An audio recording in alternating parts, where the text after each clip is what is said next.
Praise the Lord. Bethesda ministries సమర్పించు సత్యవంతుని స్వరం అనే కార్యక్రమాన్ని వీక్షిస్తున్న ప్రేక్షకులకు ప్రభు అయిన యేసుక్రీస్తు నామమున వందనములు తెలియజేస్తున్నాము. ఎంతోమంది ఈ కార్యక్రమం ద్వారా రక్షణ మేలు కలిగినవని మాకు లెటర్స్ ద్వారా, ఫోన్స్ ద్వారా, ఈమెయిల్స్ ద్వారా తెలియజేస్తున్నందుకు ప్రభువుకు మహిమ కలుగునుగాక. ఒకవేళ మీరు ఏ సంఘానికి వెళ్ళని వారైతే మీ దగ్గరలో ఉన్న శ్రీ కృష్ణానగర్ యూసఫ్గూడ మరియు జవహర్ నగర్ యూసఫ్గూడ సంఘాలకు వచ్చి దైవాశీర్వాదములు పొందగలరు. ఈ సమయంలో ప్రభు సేవలో బహుబలముగా వాడబడుచున్న ఆత్మీయ వరములు కలిగిన మా దైవజనులు డాక్టర్ జయశీల వినయ్ కుమార్ గారి దైవ సందేశము విందాము. తండ్రి అయిన దేవుడు భూమి మీదకి దిగి వచ్చాడు. విన్నారు ఎప్పుడన్నా? ఆయన చూస్తేనే మనం బ్రతకం. ఆకాశం మహాకాశంలో పట్టజాలని దేవుడు ఎవరు? తండ్రి అయిన దేవుడు. కాబట్టి ఆయన భూమి మీదకి దిగి వచ్చాడు అని అంటే ఎలాగుంటుంది చూడండి. డాక్టర్ డేక్స్ అని దైవజనుడు ఇలాగంటాడు, కుమారుడైన దేవుడు దిగి వచ్చాడు. తండ్రి అయిన దేవుడు యుగాంతంలో 2 సార్లు భూమి మీదకి దిగి వచ్చాడు. నిర్గమకాండము 11వ అధ్యాయం 4వ వచనం చదువుదాం. ఇక్కడ మోషే ఫరోతో ఇట్లా, నేను మధ్యరాత్రి నేను ఐగుప్తులోనికి బయలు వెళ్ళేదను. మధ్యరాత్రి ఐగుప్తులోనికి అంటే స్ట్రీట్స్ ఆఫ్ ఈజిప్ట్కు ఆయన దిగి వస్తున్నాడు. ఎందుకు వస్తున్నాడు? మనుషుల తొలి సంతతిని చంపివేయడానికి, పశువుల తొలి సంతతిని చంపివేయడానికి ఆయన దిగి వస్తున్నాడు. ఆయన ఆశీర్వదించడానికి ఆయన రావటం లేదు, ఆయన దీవెనలు ఇవ్వడానికి ఆయన రావటం లేదు, కృప కుమ్మరించడానికి రావటం లేదు. ఎందుకనంటే ఐగుప్తులో ఎన్ని అద్భుతాలు చేసినా, ఎన్ని మహత్కార్యాలు చేసినా అక్కడ విడుదల లేదు, విమోచన లేదు ఇశ్రాయేలులకు. అందుకని ఆయన తీర్పు తీర్చడానికి అని దిగి వచ్చాడు. నిర్గమకాండ 2వ అధ్యాయంలో ఇశ్రాయేల్లో మొర నేను వింటిని, అందుకే నేను దిగి వచ్చానంటాడు. హల్లెలూయా. ఆకాశం మహాకాశములు పట్టజాలని దేవుడు ఆయన దిగి ఎలాగ వస్తాడంటే తనంతట తాను కుదించుకొని, ఆయన మరియమ్మ గర్భంలోకి ఎలాగెళ్ళాడు, ఎంత కుదించుకొని వెళ్ళాడు, అంత తగ్గించుకున్నాడు, అంత కుదించుకున్నాడు. కాబట్టి ఇక్కడ కూడా ఐగుప్తు దేశంలోనికి, ఆ వీధుల్లోనికి నేను వెళ్ళి సంచరిస్తానంటున్నాడు. ఇశ్రాయేల్లో మొర నేను విన్నాను, మొర నా యొద్దకు చేరింది, అందుకే నేను దిగి వచ్చాను. మనకు చాలా దుఃఖం ఉంటుంది, చాలా వేదన ఉంటుంది. చూడండి, మనకు ఆర్థికంగా వెనుకబడ్డప్పుడు, లేదా అనారోగ్యంగా ఉన్నప్పుడు, లేదా ఎవరైనా మనకు మాటలు అన్నప్పుడు, లేదా అనుకోకుండా మనం అన్యాయంగా శిక్షించబడినప్పుడు, ఎవ్వరికి చెప్పుకోలేని బాధ, మూలుగుతూ ప్రార్థన చేస్తాం. కళ్ళ నీళ్లు ఎలాగంటే అలాగ కారిపోతుంటాయి. చూడండి, దానియేలు గ్రంథం 7వ అధ్యాయం 22వ వచనం. ఆ మహావృద్ధుడు వచ్చి మహోన్నతుని పరిశుద్ధుల విషయంలో తీర్పు తీర్చు వరకు ఆ పరిశుద్ధుడు పరిశుద్ధులు రాజ్యం నేలుతారు. ఆయన వచ్చి తన కుమారునికి రాజ్యం అప్పగిస్తాడు, తన కుమారుడు మనకు రాజ్యం అప్పగిస్తాడు. పరిశుద్ధులు ఆ రాజ్యాన్ని వెళ్తారు. చూసారా మనకి ఎంత ఆధిక్యత ఉందో. దేవుని దృష్టికి మనం ఎలాగున్నాం? నేనే మార్గము సత్యం జీవం అన్నాడు. ఆయనలో నడిస్తేనే నువ్వు జీవానికి నువ్వు వెళ్తావు. జీవము అని అంటే ఇటర్నల్ లైఫ్, అది ఎన్నటికి కూడా ఇంకా మరణం అనేది ఉండదు. అలాంటి దానికి నువ్వు ఏం చేస్తున్నావు అంటే అది పోగొట్టుకున్నావు. నా యేసయ్యను నమ్ముకుంటే పరలోక రాజ్యం అనేది. హల్లెలూయా, గట్టిగా హల్లెలూయా. సువార్తల పాఠంలో ఆయన ఏమంటాడు? 10 మందిని పిలిచి 10 మీనాలు ఇస్తాడు. 10 అంటే అది సంపూర్ణమైంది, అది సంఘము. ఆ సంఘంలో ఒక్కొక్కరికి ఒక్కొక్క మీనా ఇస్తున్నాడు. ఒకరేమో పాటలు పాడే తలాంత్ ఉన్నది, ఒకరేమో వాక్యం చదివే తలాంత్, ఒకరికి ప్రార్థన చేసే తలాంత్, ఒకరికి సాక్ష్యం చెప్పే తలాంత్, ఒకరికి సహాయం చేసే తలాంత్, మందిరం క్లీన్ చేసే తలాంత్, కొంతమందికి వంట చేసే తలాంత్, ఇలాంటి ఎన్నో ఇస్తున్నాడు. కానీ ఒకడు ఏం చేస్తాడు? ఆ తలాంత్ తీసి దాచిపెట్టి నేనేం చేయను, ఎందుకు చేయాలి నేను నీకు అనే వరకు ఆయన వచ్చినప్పుడు నీ తలాంత్ ఏది, నీకు ఇచ్చిన మీనా ఏది, నీకు సాక్ష్యం ఇచ్చే వరం ఇచ్చిన, నీకు పాటలు పాడే వరం ఇచ్చిన, నీకు వాక్యం చెప్పే వరం ఇచ్చిన, ఏం చేస్తున్నావు నువ్వు? ఎవరిని రక్షించావు? నేను దాచిపెట్టుకున్నా. నువ్వు దాచిపెట్టుకున్నావు. ఎందుకు దాచిపెట్టుకున్నావు? నిన్ను ప్రకటించడానికి సిగ్గుపడ్డా, నీ మాట చెప్పడానికి, నేను క్రిస్టియన్ అని చెప్పడానికి సిగ్గుపడ్డా. వీని కాలు చేతులు కట్టి చీకటి గదిలోనికి త్రోసివేయుడి. హల్లెలూయా. ఎక్కడ నేను క్రిస్టియన్ అని చెప్పకపోతే అందట్లో హీనమైంది, అందట్లో అల్కగా ఉంది ఏది అనంటే అది అయినా పర్వాలేదు. ఎందుకనంటే నా దేవుడు వాళ్ళ కొరకు వచ్చాడు. హల్లెలూయా. కుంటి వాళ్ళ కొరకు వచ్చాడు, గుడ్డి వాళ్ళ కొరకు వచ్చాడు, కుష్ఠరోగుల కొరకు వచ్చాడు. ఒక కుష్ఠరోగి వచ్చి ఏమంటున్నాడు? అయ్యా నీకు ఇష్టమైతే నన్ను శుద్ధిని చేయగలవు అంటే ఆయన ఆ పుండు మీద ముట్టాడండి. మనకు అంటుతుందేమో, పోదది పెద్ద రోగం అంటారు. కానీ నా దేవుడు ఆ కుష్ఠరోగిని ముట్టి నాకిష్టమే నీవు శుద్ధుడవు కమ్మ. చెప్పలు కొడండి. హల్లెలూయా. దేవునికి ఏ తారతమ్యం లేదు, అందరు నా బిడ్డలే. ఎందుకంటే నేను నా స్వహస్తాలతో నిన్ను చేశాను. హల్లెలూయా.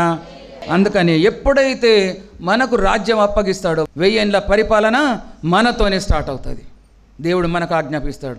ఎందుకనంటే నేనిచ్చిన మీనా నువ్వు వాడుకున్నావు, నేనిచ్చిన తలాంతు నువ్వు వాడుకున్నావు, ఈ 10 రాజ్యాల మీద నువ్వు అధికారం చెయ్యి. అలాంటి దేవుడు మనకున్నాడండి. అది సంపాదించుకున్నాం మనం. వేరేది ఏం సంపాదించుకోలే. డబ్బు కాదు, పలుకుబడి కాదు, మనము ఇన్ఫ్లుయెన్స్ కాదు, బంధుజనంగాని కాదు మనం సంపాదించుకుంది. నేను ఇప్పుడంటే ఇప్పుడు నేను రెడీగా ఉన్న దేవా, నన్ను తీసుకొని నేను ప్రార్థన చేసుకుంటాను. నన్ను ఎక్కడికి పంపుతావో నీకు తెలుసు, నేను ఇష్టంగా నేను పోతాను. ఎందుకనంటే నేను నీ సొత్తును, నీ రక్తంతో కడిగావు, నీ బిడ్డగా నీ సొత్తుగా చేసుకున్నావండి. హల్లెలూయా, హల్లెలూయా. కాబట్టి అలాంటి భాగ్యం నాకు ఇచ్చినావు. కాబట్టి నువ్వెక్కడ పెడితే అక్కడ ఉంటాను. నేను కంటి ద్వారా పాపం చేసినా, మాట ద్వారా పాపం చేసినా, ఎలాంటి పాపం చేస్తానో ఆ పాపాలు క్షమించే దేవుడు నీవు. బల్ల దగ్గరికి ఎలాగొస్తున్నా నేను, ఎలాగ నేను ఆయన శరీరాన్ని, ఆయన రక్తాన్ని నేను తీసుకుంటున్నా. అసమాధానంగా, అశాంతిగా ఉండి, పాపం నాలో ఉండి, ఆదాము కదా తన రొమ్ములో పాపం దాచుకొని ఉన్నాడంట. అలాగూ పాపం దాచుకొని నేను బలలో పాల్గొంటున్నానేమో, దాన్ని కడిగే దేవుడు నీవు. ఎందుకంటే నా సమస్తం, నా ఇన్నర్ సైడ్, అవుటర్ సైడ్ అంతా కూడా నీకు తెలుసు. హల్లెలూయా. కాబట్టి అలాంటి దేవుని మనం కలిగి ఉన్నాం. 10 అద్భుతాలు మోసే చేశాడు, 10 మహత్కార్యాలు మోసే చేశాడు, కానీ వారికి విమోచన రాలేదు. ఆయన దిగి వచ్చే వరకు ఇశ్రాయేలుకు విడుదల కాలేదు. ఆయన దిగి వచ్చి ఐగుప్తు వీధుల్లో సంచారం చేసి ఎవరి ఇంటికి రక్త గుర్తులు లేవో వారిలో తొలి సంతానం చంపేశాడు. ఇశ్రాయేల్ అందరికీ గుమ్మానికి ఏమున్నది? రక్తం గుర్తున్నది. కాబట్టి వారందరూ కూడా రక్షణ కదా, వారందరూ కూడా బ్రతికారు. ఇశ్రాయేల్లో శవం అనేది లేదు. ఐగుప్తీల్లో అందరి ఇంట్లో ఒక్కొక్క శవం, ప్రతి ఒక్కరు ఏడుస్తున్నారు. ఎంత భయంకరమో చూడండి. ఇక్కడ ఎంత ఆనందము, ఇక్కడ ఎంత దుఃఖము. కాబట్టి నా దేవుని నమ్ముకున్న వాళ్ళకు అంత ఆనందమే.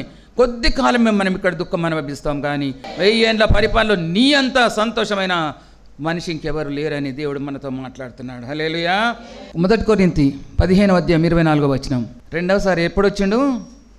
ఆయన దిగివచ్చి అటు తర్వాత ఆయన సమస్తమైన ఆధిపత్యమును, సమస్త అధికారమును, బలమును కొట్టివేసి, ఎవరి సమస్త అధికారము? నాకేమున్నది? ఇన్ఫ్లుయెన్స్ ఉంది, నాకు బలం ఉంది, నాకు శక్తి ఉంది, నాకు అధికారం ఉన్నది, నాకు పవర్ ఉంది అని చెప్పి ఎవరైతే ఉన్నారో వాళ్ళందరిది కొట్టేస్తాడు.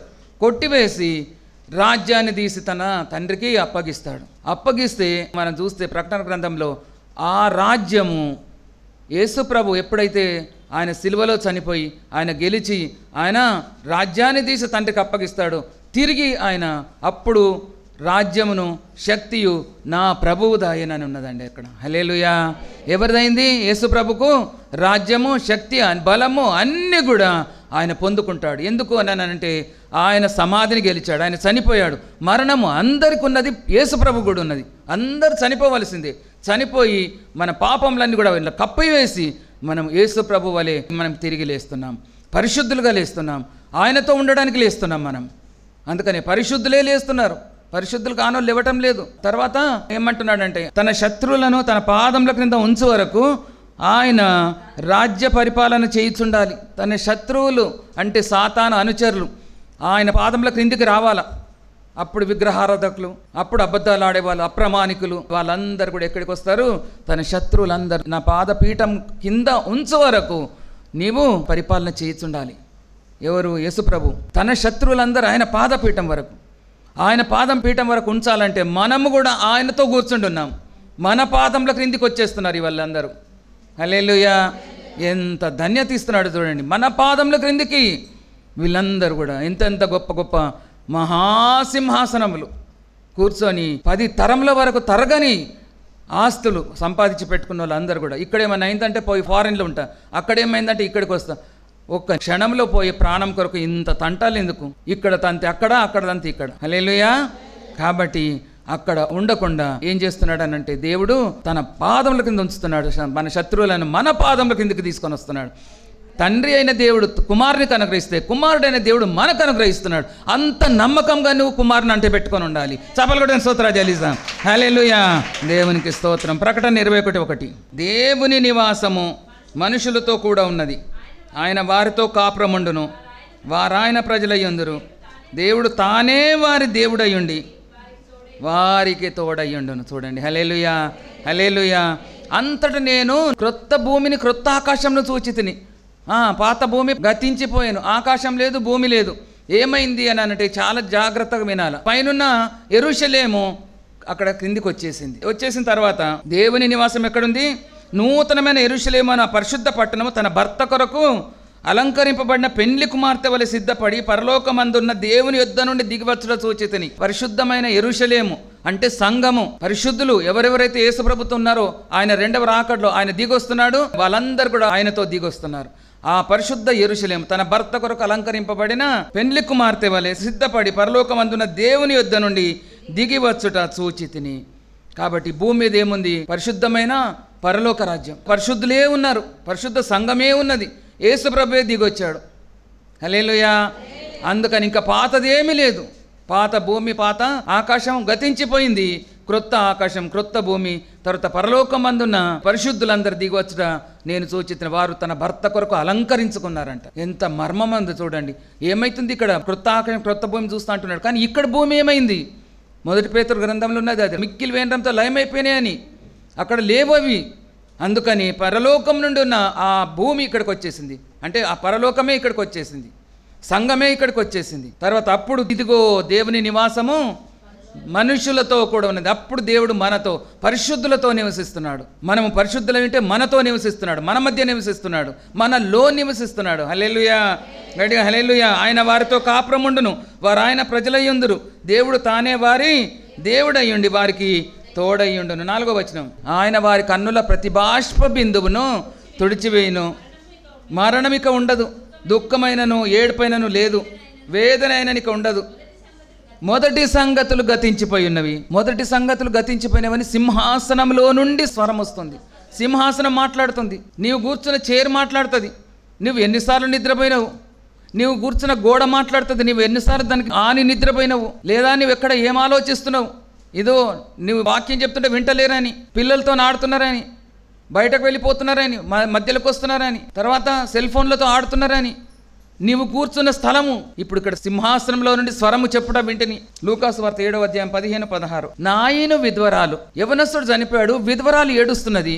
ఆ ఏడుస్తుంటే జీవమైన దేవుడు నాయను పట్టణానికి వస్తున్నాడు. ఆ విధ్వరాల్ని చూసి, ఆమె ఏడుపును చూసి ఆ పాడెని ముట్టాడు. ఆయన పాడెని ముట్టి, చిన్నవాడా లెమ్మని నీతో చెప్పుచున్నాను. ఆ చిన్నవాడు లేచి కూర్చొని చనిపోయినాడు. అందరూ ఆ పిల్లోని వెంట వెళ్తున్నారు. ఎందుకు?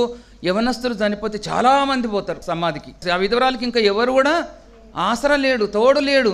కాబట్టి ఆమెను వెంబడించడానికి నాయన్ అనే ఊరంతా కదిలింది. నాయన్ అంటే అందమైన ప్రదేశం అంట. అందమైన దాంట్లో ఏమున్నది? దుఃఖం ఉన్నది. అందమైన దాంట్లో ఏమున్నది? మరణం ఉన్నది. అందమైన దాంట్లో ఏముంది? ఏడుపు ఉన్నది. హల్లెలూయా. అందమైన దాంట్లోకి జీవం వచ్చేసింది. హల్లెలూయా, హల్లెలూయా. ఏముంది? మరణము నాయను గవిని దాటి వెళుతుంది, జీవము ఆ గవిని లోపలికి వస్తున్నది. రెండు కలుసుకున్నాయి, జీవము మరణం రెండు కలుసుకున్నాయి. కలుసుకున్న తర్వాత యేసు ప్రభు ఆమెను చూశాడు, కనికరపడ్డాడు, పాడని ముట్టాడు. పాడని ముట్టగానే పాడె మోస్తున్న వారు నిలబడిపోయారు. ఎందుకు ముడుతున్నావు అని ఆయన తోసేయలేదు, ఎందుకని ఎవరు అడగలే. ఆయన ముట్టగానే వాళ్ళు నిలబడ్డారు. చిన్నవాడా లెమ్మని అనగానే లేచి కూర్చొని మాట్లాడసాగిండు. అప్పుడేమంటున్నారు చూడండి, యూదులందరూ అందరూ భయాక్రాంతులైనరట. చూసారా, దేవుడు దిగి వచ్చాడు, మనలో గొప్ప ప్రవక్త బయలుదేరాడు, దేవుడు తన ప్రజలకు దర్శనము అనుగ్రహించి ఉన్నాడని దేవుని మహిమపరిచి. చూసినా, ఇప్పుడు దేవుడు తన ప్రజలకు దర్శనం అనుగ్రహించడానికి ఆయన కిందికి దిగి వచ్చాడు అని ఆయనను మహిమపరచసాగారు, ఆయన ఎందుకు విశ్వసించసాగారు, ఆయన నమ్ముకోసాగారు. ఇశ్రాయేలు కొరకు ఆయన వచ్చాడు. ఆయన వచ్చి ఆయన కనబడి ఆయన వెళ్ళిపోయాడు.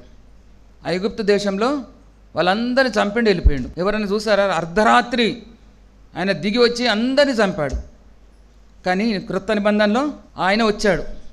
ఆయన వచ్చి ఏం చేశాడు మన కొరకు? అక్కడనేమో తీర్పు తీర్చాడు, ఐగుప్తులను చంపివేశాడు, తొలి సంతతి వారిని అందరినీ కూడా నశింపజేశాడు. కానీ మన కొరకు దాసునిగా దిగి వచ్చాడు, రిక్తునిగా దిగి వచ్చాడు, తన ప్రాణం పెట్టాడు. చూడండి, వాళ్ళ కొరకు ఏం చేశాడు, మన కొరకు ఏం చేశాడు.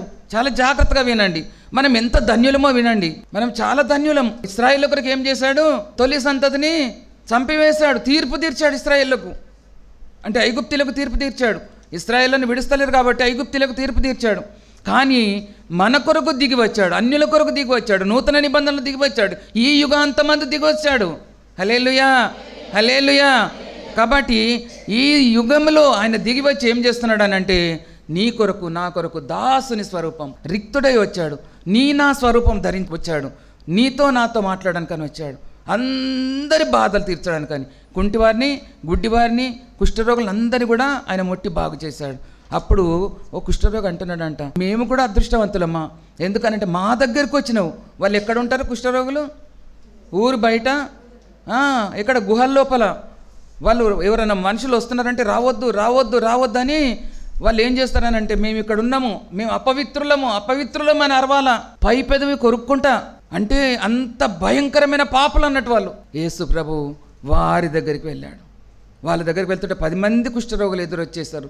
దావీదు కుమారుడా మమ్మల్ని కరుణించు, దావీదు కుమారుడా మమ్మల్ని కరుణించు. పోయి మీరు యాజకులకు చూపించడం. వాళ్ళని ఏం చూడలేదు, అసలు కుష్ఠరోగులని తెలుసో తెలియదో కూడా తెలియదు, అంత దూరంలో ఉన్నారు వాళ్ళు. కానీ వాళ్ళు దేవుని మహిమపరుస్తున్నారు. హల్లెలూయా, దేవుని మహిమపరుస్తున్నాడు. దావీదు కుమారుడు అని తెలుసుకున్నారు వాళ్ళు.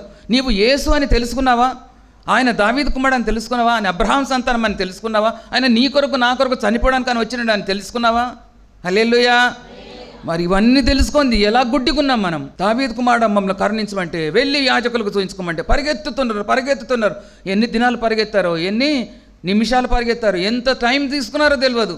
వాళ్ళ దేహం పసిపిల్ల దేహం వల్ల అయిపోయింది. అంటే మా కొరకు దిగి వచ్చిన దేవుడు, కుమారుడు దిగి వచ్చాడు, తండ్రి దిగి వచ్చాడు. యోహాను సువార్త 14వ అధ్యాయంలో చూస్తే దేవుడు అంటున్నాడు, నేను వెళ్ళుట మంచిది, నేను వెళితే ఆదరణకర్త పరిశుద్ధాత్మ దేవుడు మీ యొద్దకు వస్తాడు. తండ్రి దిగొచ్చాడు, కుమారుడు దిగొచ్చాడు, పరిశుద్ధాత్మ దేవుడు దిగొచ్చాడు. ఇప్పుడు పరిశుద్ధాత్మ దేవుడు మనతో ఉన్నాడు, మనలో ఉన్నాడు. ఆయన మన లోపలికి వస్తాడు, మనతో ఉంటాడు. అపోస్తల కార్యములు 16వ అధ్యాయంలో చెరసాల్లో ఎవరెవరు ఉన్నారు? పౌలు, సీలలు. వాళ్ళని బాగా కొట్టి అక్కడ బొండాలు వేసి వాళ్ళని ఇచ్చేస్తారు, రక్తాలు కారుతుంటే. వాళ్ళు ఏం చేస్తున్నారు? కీర్తనలు, పాటలు పాడుతున్నారు. పాటలు పాడుతుంటే అక్కడికి వచ్చింది ఎవరు? దేవదూత వచ్చిందని ఉన్నది. అక్కడ యేసయ్యనే దిగి వచ్చాడు, పరిశుద్ధాత్మ దేవుడు దిగి వచ్చే వరకు అక్కడ ఏమైపోయింది? చెరసాల బంధకాలన్నీ వీడిపోయి అందరూ కూడా ఫ్రీ అయిపోయారు. బంధకాలన్నీ వీడిపోయాయి. కుమారుడైన దేవుడు వచ్చాడు, వెళ్ళిపోయాడు. తండ్రి అయిన దేవుడు వచ్చాడు, వెళ్ళిపోయాడు. పరిశుద్ధాత్మను పంపాడు. ఇప్పుడు పరిశుద్ధాత్మ కాలం కాబట్టి ఆ పరిశుద్ధాత్మ దేవుడు అక్కడికి వెళ్ళి వాళ్ళకు విడుదల కలగజేశాడండి. నీకు కూడా ఏ బంధకాలు ఉన్నాయి, ఏ కట్లున్నవి, అవి విడుదల కావాలంటే పరిశుద్ధాత్మ దేవుణ్ణి నువ్వు ప్రార్థించాలని ప్రభు మాట్లాడుతున్నాడు. ఆదికాండం 20వ అధ్యాయం 9 నుంచి 13 చూస్తే, అబీమెలెకు రాజు శారా చక్కనిదని చెప్పేసి ఆమెను తీసుకొచ్చుకొని ఇంట్లో పెట్టుకుంటాడు. వండర్ అయినా నేను ఈ వాక్యాలు చదివి ఎప్పుడు చూసినా కానీ దేవుడు ఎంత తగ్గించుకుంటాడు, ఎంతగా మనల్ని ప్రేమిస్తున్నాడు. ఆ అబీమెలెకు రాజు అబ్రహాము భార్య అయిన శారాతో పాపం చేయడానికి అలౌ చేయడు దేవుడు. ఆ రహస్యమైన బెడ్రూమ్లోకి దేవుడు వెళ్తాడు. నీవు ఆమెను ముట్టొద్దు సుమి, ఆమె ఒక ప్రవక్త భార్య. దేవుడు చెప్తున్నాడు. చప్పట్లు కొడదాం, హల్లెలూయా, గట్టిగా హల్లెలూయా. నీవు ఆమెను ఆయన దగ్గరికి పంపించు, ఆయన నీ కొరకు ప్రార్థన చేస్తాడు, అప్పుడు నువ్వు బ్రతుకుతావు. చూసారా, ఆయన ప్రవక్తనే కాదు. ఆయన ప్రవక్త అంటే ఏంటి? ఒకరి కొరకు ప్రార్థన చేయాలి. ప్రార్థన చేస్తే నీకు విడుదల వస్తుంది. ప్రార్థన చేయకుండా నువ్వు ప్రవక్త అనిపించుకోవు. ఆ ప్రవక్త భార్యను తీసుకొచ్చి ఉంచుకున్నావు ఏంటి? శారమ్మను దేవుడు ఆశీర్వదించాలని, శారమ్మకు దేవుడు వాగ్దాన పుత్రుని ఇవ్వాలని దేవుని ఆశ. శారమ్మను అబీమెలెకు రాజు ఫరో తీసుకొని పోతే అక్కడ ఆశీర్వదింపబడిన సంతానం ఎక్కడ వస్తుంది? హల్లెలూయా. ఆశీర్వదింపబడిన సంతానం రాదు. మరి ఏ సంతానం వస్తుంది? అక్కడ దేవుడు దిగి వచ్చాడండి. అబీమెలెకు రాజుతో మాట్లాడుతున్నాడు, ఒక అన్యునితో మాట్లాడుతున్నాడు. నీవు ఆమెను ముట్టవద్దు సుమి, జాగ్రత్త. మనం పాపం చేసేటప్పుడు దేవుడు ఎన్నిసార్లు మాట్లాడతాడు, కానీ మనం వినకుండా మనం పాపం చేస్తున్నాం, తప్పులు చేస్తున్నాం. కానీ అక్కడ నేను ఇది యథార్థంగా చేశా. ఆ రాజు చెప్తున్నాడు దేవునితో, అయ్యా నేనే తప్పు చేయలేదు, నేను యథార్థంగా చేసిన, నేనేమైనా పెళ్లి చేసుకుందామని తీసుకొచ్చా, నాకు తెలుసు నీవు యథార్థంగా చేసుకున్నావని. ఎందుకు అనంటే అబ్రహాం చేసిన తప్పు ఏంటనంటే, మనం ఎక్కడికి వెళ్ళినా కానీ నీవు నా చెల్లెమని చెప్పని చెప్పాడు. ఆయనకు చెల్లి కాబట్టి నేను తీసుకొచ్చుకున్నాను, నేను పెళ్లి చేసుకుంటున్నాను, నేనేం తప్పు చేయలేదు. నువ్వు తప్పు చేయలేదని నేను నీకు చెప్తున్నాను. ఆయన భార్య ఈమె కాబట్టి ఆమెను విడిచిపెట్టు, ఆయన నీ కొరకు ప్రార్థన చేస్తాడు. హల్లెలూయా, హల్లెలూయా. పరిశుద్ధాత్మ దేవుడు చూడండి, అక్కడ తండ్రి అయిన దేవుడు దిగొచ్చాడు, ఇక్కడ పరిశుద్ధాత్మ దేవుడు చెరసాలకు దిగొచ్చాడు, వాళ్ళని రక్షించాడు. ఇక్కడ అబ్రహాము భార్యను అక్కడ ఇచ్చాడు. ఇప్పుడు రాజు అంటున్నాడు, నువ్వు చేసిన పనేంటి? మా దేశం మీదకి మహాఘోర పాపము తెప్పిస్తుంటివి కదా అని అంటే, ఎందుకు అనంటే ఇక్కడ దేవుని భయం లేదు కాబట్టి నేను ఎక్కడికి పోయినా, ఈ స్థలాలన్నింటిలో దేవుని భయం లేదు, నేను ఎక్కడికి వెళ్ళినా కానీ నాకు నువ్వు చెల్లెవని చెప్పని నేను ఒప్పాను. అంటే మన సొంత ప్లాన్ చేస్తే ఇలాంటి నష్టాలు జరుగుతాయి. దేవుడు అంటున్నాడు నువ్వు వెళ్ళమని ఇక్కడికి అని అంటే, లోతు అంటున్నాడు అయ్యా నేను వెళ్ళలేను, ఈ చిన్న పర్వతం దగ్గరికి వెళ్తా, ఆ గుహలోకి వెళ్తా, ఆ సోయర్లోకి వెళ్తా. ఏమైపోయింది? ఈలాగు దేవుని ప్లాన్స్ కొన్ని ఉన్నాయి కాబట్టి దేవుని ప్లాన్స్లో మనం ఫిట్ కావాలి. దేవుని ప్లాన్స్లో ఫిట్ అయిన వాళ్ళు ఎవరు అని అంటే ఇక్కడ చూద్దాం. హల్లెలూయా. అబ్రహాము సెల్ఫిష్ ప్లాన్ చేశాడంట, తన సొంత ఆలోచన. అందుకని నువ్వు నా చెల్లెమని చెప్పని వరకు ఏమైపోయింది? అక్కడ హాగర్ కూడా వచ్చేసింది, మిశ్రిత జనాంగం వచ్చేసింది. అందరూ ఒకలాగుంటే ఆయన వేరేలాగా ఉంటాడంట. ఎట్లుంటారు? మనం అందరం ఇలా రాస్తే వాళ్ళు ఇలాగ రాస్తారు, ఉల్టా రాస్తారు. ఆయన ఉల్టా, జనాంగమే ఉల్టా. చూసారా ఏమైపోయింది? తన సొంత ప్లాన్. ఎక్కడెక్కడికి వెళ్ళాడు? దేవుడు ఎక్కడికి బొమ్మన్నాడు? నువ్వు కనాన్ దేశం బొమ్మంటే ఐగుప్తు దేశం లాగాడు. ఐగుప్తు దేశం లాగితే ఆ ఐగుప్తు రాజు ఏం చేశాడు? దాసదాసీలను, పశు సంపదను అంతా కూడా ఇచ్చిండు అన్నట్టు. అందులో వచ్చింది ఈ హాగర్. అందులో వచ్చిన హాగర్ను ఈ శారం ఏం చేసింది? ఆగక ఆయనకు భార్యగా ఇచ్చింది. ఆమెతో పోయే వరకు కొడుకును కన్నాడు. ఆ కొడుకు అక్రమ సంతానం. అదొక పెద్ద తలకాయ నొప్పి అయిపోయింది లోకమంతా. హల్లెలూయా. అందుకని నీవు దేవుని ప్లాన్కు నువ్వు లోబడితే దేవుడు నిన్ను ఆశీర్వదిస్తాడు. నువ్వు పియోన్ అయినా, నువ్వు అక్కడ స్వీపర్ అయినా, నువ్వు అక్కడ చాలా చిన్న ఉద్యోగములు ఉన్నా అక్కడ దానికి ఇన్ఛార్జ్గా నేను చేస్తాడండి. హల్లెలూయా. మన ప్లాన్తో మనం ఎవ్వరం కూడా గొప్ప వాళ్ళం కాము అని ప్రభు మాట్లాడుతున్నాడు. దేవుని ప్లాన్లో నువ్వు ఫిట్ కావాలని ప్రభు మాట్లాడుతున్నాడు. హల్లెలూయా. ఆయన ఒకవేళ ఆ దేవుని మాటకు లోబడకపోతే శారా అబీమెలెకు రాజు దగ్గర ఉంటే ఆదికాండం 12వ అధ్యాయము అబ్రహాం అక్కడనే స్టాప్ అయిపోతుండే, ఇంకా ఆయనకు ఇంత పెద్ద పేరు రాకపోతుండే. తర్వాత యాకోబు ఏం చేశాడంటే ఆయన పద్దనరాములో వాళ్ళ మామ దగ్గరనే ఉండిపోదాం అనుకున్నాడు. ఎందుకు? అన్నీ ఉన్నాయి, 2 భార్యలు ఉన్నారు, 2 ఉపపత్నులు ఉన్నారు, పిల్లలు ఉన్నారు, అందరు ఉన్నారు. కానీ దేవుడు ఏమన్నాడు? నువ్వు లేచి బేతేలుకు పొమ్మంటే ఈయన ఎక్కడికి పోతున్నాడు? సుక్కోతుకు వెళ్ళేసి అక్కడ పాకలు వేసుకున్నాడంట. అక్కడ ఇల్లు కట్టుకొని పర్మనెంట్గా ఉందాం అనుకున్నాడు. అక్కడ తన కూతురు చెరపబడ్డది, తన కుమారులు నరహంతకులు అయిపోయారు. ఎంత భయంకరంగా అయిపోయారు చూడండి. ఆయన జీవితం మీద దుఃఖమయంగా అయిపోయింది. దేవుని ప్లాన్లో ఉంటే అది. మొర్దెకై ఆయన చూస్తే చాలా దేవుని ప్లాన్ ప్రకారం నడిచాడంటండి. హల్లెలూయా. మొర్దెకై ఎప్పుడైతే దేవుని ప్లాన్లో ఫిట్గా అయిపోయాడంట, ఆయన ఫిక్స్ అయిపోయాడు. దేవుడు ఏది చెప్తే అది. కానీ హామాన్ ఏం చేశాడు? యూదులందరినీ చంపాలని అనుకున్నప్పుడు ఆయన గోనెపట్ట కట్టుకొని వచ్చేసి రాజు వాకిట ద్వారం ముందు ఆయన బూడిద పోసుకొని గోనెపట్ట కట్టుకొని ఏడుస్తున్నాడు. ఎస్తేర్ దగ్గరికి రాలే. ఎస్తేర్ తన చెల్లెలే, తన కూతురులాగా పెంచుకున్నాడు. అయినా కానీ ఎస్తేర్ దగ్గరికి రాలే. కానీ ఇక్కడ ఏం చేస్తున్నాడు అనంటే, ఎప్పుడైతే ఎస్తేరు నీ బట్టలు మార్చుకోమని పంపిందో తర్వాత యూదులందరినీ చంపడానికి ఆయన శాసనం పంపారు. తన కుటుంబం కొరకు, తన కొరకు రాలేదు, కానీ యూదులందరినీ చంపడానికి ఉన్నప్పుడు అప్పుడు ఎస్తేర్ దగ్గరికి వచ్చి నీవు నీ జనులను నువ్వు రక్షించుకో, లేదంటే నీవు నేను అందరం కూడా నీకు ఎక్కడి నుంచి అయినా కానీ ఇది వస్తుంది. కానీ యూదులకు వేరే దగ్గర నుంచి హెల్ప్ వస్తుంది, సహాయం వస్తుంది. నువ్వు అనుకోకు నువ్వు రాజు మందిరంలో ఉన్నావు, నువ్వు రక్షింపబడతావని. కానీ యూదులకు ఎక్కడి నుంచి అయినా సహాయం వస్తుంది. ఆయన నమ్మకం చూడండి, ఆయన విశ్వాసం చూడండి. చప్పట్లు కొడితే స్తోత్రాలు చెల్లిస్తాం. హల్లెలూయా. దేవుడు అలాంటి పరిస్థితులు మొర్దెకైకి ఇచ్చి హామాను అందరు చంపుదామంటే ఇంకా దేవుడు ఏం చేశాడు? మొర్దెకైని సన్మానించడానికి హామాన్నే పెట్టాడు. అది ఎంత గొప్ప సంగతి. దేవుడు మొర్దెకైని సన్మానించడానికి రాజు ఎక్కే గుర్రం ఎక్కాడు, రాజు పెట్టుకునే ఉంగరం పెట్టుకున్నాడు, రాజవస్త్రాలు ధరించాడు, రాజు గుర్రం మీద ఎక్కాడు. ఇప్పుడు జై జై నాదాలు ఎవరు అనాల? హామాను మొర్దెకైని చంపుతానన్నాడు. తర్వాత యూదులందరినీ చంపుతానని శాస్త్రము తీయించిన వాడు ఆయన. ఈయనను మొక్కుండి, ఈయనకు సల్యూట్ చేయండి, ఈయనకు నమస్కారం చేయండి. ఒక్క నమస్కారం చేస్తే అయిపోతుంది కదా. హామానుకు మొర్దెకై నమస్కారం చేయలేదని ఆయన అందరినీ చంపడానికి అని రెడీ చేశాడు. కానీ వాణ్ణే దేవుడు చంపించాడు. అప్పుడు ఈయన ప్రైమ్ మినిస్టర్ అయిపోయాడు. హల్లెలూయా. ఎక్కడ? అహష్వేరోష్ రాజు దగ్గర అక్కడ ప్రైమ్ మినిస్టర్గా అయిపోయాడు. అంటే నీవు దేనికి పనికిరాని వాడిని ఆయన. నీవు దేవుని ప్లాన్లో ఫిట్ అయితే నిన్ను దేవుడు ప్రైమ్ మినిస్టర్గా చేస్తాడు, ఆయన ఇన్ఛార్జ్గా చేస్తాడు. అక్కడ నువ్వు అధిపతిగా అయిపోయేస్తావు. ఇంకా దేవుడు ఎన్ని ఆశీర్వాదాలు ఇస్తున్నాడు, అన్ని ఆశీర్వాదాలు ఇస్తున్నాడు అండి. హల్లెలూయా.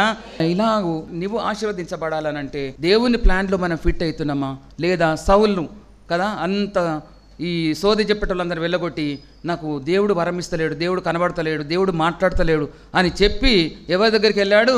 కర్ణపిశాచి దగ్గరికి వెళ్ళాడు. హల్లెలూయా. కర్ణపిశాచి దగ్గరికి వెళ్ళి అప్పుడు కర్ణపిశాచిని అడుగుతుండు, నేను కదా యుద్ధం గెలుస్తానా లేదా అని. అప్పుడు కర్ణపిశాచి సమూయేలు పిలుస్తుంది. నువ్వు నన్ను ఎందుకు పిలిచినావు? నువ్వు రేపు నాతో నీవు ఉంటావని. యుద్ధంలో గెలుస్తానంటే నువ్వు చచ్చిపోతావని చెప్పిండు ఆయన. హల్లెలూయా. సౌలు ఎందుకు అలాంటి పాపం మూట కట్టుకున్నాడంటే ఆయననే బలిపీఠం ఎక్కి ఆయన బలి అర్పించాడు. దేవుని ప్లాన్లో ఆయన లేడు. సొలొమోను దేవుని ప్లాన్లో ఆయన లేడు. ఎందుకనంటే యెరూషలేములో దేవాలయం ఎక్కడైతే మందసం ఉందో అక్కడ ఈ అన్య దేవతలకు బలిపీఠం కట్టి విగ్రహాలను పెట్టాడండి. ఎంత భయంకరంగా ఉన్నారో వీళ్ళు. హల్లెలూయా, గట్టిగా హల్లెలూయా. అందుకని చూడండి, వీళ్ళు దానియేలు, షద్రక్, మేషక్, అబేద్నెగో లాగా లేరు. వాళ్ళు తమ ప్రాణాలు అర్పించారు దేవుని కొరకు. కానీ సౌలు కానీ సంసోను కూడా మహాబలవంతుడు. ఆయన ఏం చేశాడు? ఆ బలాన్నంతా వేశ్యలకు అప్పగించాడు. దేవుణ్ణి అవమానం చేయడానికి ఆయన రెడీ అయిపోయాడు. కాబట్టి మన ప్లాన్లు మనం వేసుకోవద్దు, దేవుని ప్లాన్లు. అంటే మన జీవితాన్ని దేవుని చేతిలో పెడితే దేవుడు నిన్ను తలగా పెడతాడు కానీ తోకగా పెట్టాడండి. హల్లెలూయా. అందుకని నువ్వు అక్కడ P1గా ఉంటావేమో, కానీ MDగా అయిపోయేస్తావు, జనరల్ మేనేజర్గా అయిపోయేస్తావు. ఇంకా ఎక్కడుంటే అక్కడ నిన్ను రాజుగా నియమించే దేవుడే మన దేవుడండి. కాబట్టి అలాంటి భాగ్యం రావాలంటే నువ్వు ఆయన ప్లాన్లో ఫిట్గా ఉండాలని ప్రభు మనతో మాట్లాడుతుంటాడు. అందుకని 1 పేతురు 5:6 అంటాడు కదా, బలిష్టమైన రెక్కల క్రింద దీన మనస్కులై ఉండాలంట. బలిష్టమైన రెక్కల క్రింద ఆయన తండ్రిగా వచ్చాడు భూమి మీదకి, ఆయన కుమారుడుగా వచ్చాడు భూమి మీదకి, పరిశుద్ధాత్మగా ఆయన ఇప్పుడు సంచారం చేస్తున్నాడు భూమి మీద. ప్రతి ఒక్కరిలో ఉంటున్నాడు, తన నమ్ముకున్న వారు ప్రతి ఒక్కరిలో ఉంటున్నాడు, ప్రతి ఒక్కరితో ఉంటున్నాడు. అందుకని మనమంతా కూడా సక్సెస్ అవుతున్నామండి. హల్లెలూయా. ఎప్పుడు కూడా దేవుడు నిన్ను విడిచిపెట్టాడు, నిన్ను అనాథలుగా విడిచిపెట్టాను, ఎల్లప్పుడూ నేను నీతో ఉంటానని ఇమ్మానుయేలు దేవుడు మనకు ప్రమాణం చేశాడు. ఆ దేవుడు మనతో ఉన్నాడు, మనలో ఉన్నాడు. కాబట్టి నీవు ఎలాగో బల్లను తీసుకుంటున్నావు, ఆ బల్ల తీసుకోకుండా ముందు అసమాధానంగా వచ్చావా, అశాంతిగా వచ్చావా, ఎవరితోనో కొట్లాడి వచ్చావా, ఎవరితోనన్నా మనస్పర్ధలు పెట్టుకొని వచ్చావా, లేదా పాపం చేసి వచ్చావా? దావీదు మహారాజు అహిమయస్ దగ్గరికి వస్తే ఆయన ఏమంటాడు? అయ్యా, ఏమన్నా ఆహారం ఉందా అని. సౌలు చంపుతాడు భయంతో. ఆయనతో ఉన్న అనుచరులు ఆయన దగ్గరికి వస్తే ఆయన ఏమంటాడు? అయ్యా, మా దగ్గర ఏమీ లేవు, కానీ సన్నిధి రొట్టెలు ఉన్నవి, అంటే పరిశుద్ధమైన రొట్టెలు ఉన్నవి. అవి స్త్రీలకు ఎడమగా ఉంటే అది తినాలా, స్త్రీలకు దూరంగా ఉంటే అది తినాలి, అపవిత్రంగా ఉండి తినకూడదు. హల్లెలూయా. చూసారా, పాత నిబంధనలు చెప్తున్నాడు అపవిత్రంగా ఉండి తినకూడదు. అంటే దావీదు మహారాజు అంటున్నాడు, 3 దినం నుంచి మాకు స్త్రీలు దూరంగా ఉన్నారు, 3 దినం నుంచి ఏ స్త్రీ కూడా మాకు దగ్గరగా లేదు, మేము ఏ పాపం చేయలేదు, అవి మేము తినడానికి అర్హులమే. అలాగుండి మీరు బల్ల దగ్గరికి రండి. అలాగ నిజంగానే పరిశుద్ధంగా ఉన్నారా, పవిత్రంగా ఉన్నారా, శాంతితో ఉన్నారా, దేవునితో సమాధానంగా ఉన్నారా, దేవునితో ఉడంబడిక చేసుకొని వచ్చారా? ఆయన శరీరం తిని, ఆయన రక్తం త్రాగి, ఆయనతో మనం ఒప్పందం చేసుకున్నాం. కాబట్టి ఆయన శరీరంలో శరీరంగా కావాలి, ఆయన రక్తంలో రక్తంగా కావాలి మనం. హల్లెలూయా. అలాంటి పవిత్రమైన జీవితం జీవిస్తూ మనం బల్ల దగ్గరికి మనం వెళ్దాము. దేవుడి వాక్యాన్ని దీవించునుగాక. ఆమేన్. మా ప్రియపలు తండ్రి, గొప్ప దేవుడానికి స్తోత్రం యేసయ్యా. నీ దయను నిలబడి చక్కని వర్తమానం మాకు ఇచ్చారు. అందరూ కూడా వందనాలు. నీ రాక సిద్ధపరచమని యేసు నామములో అడుగు ఇచ్చినాము తండ్రి. ఆమేన్.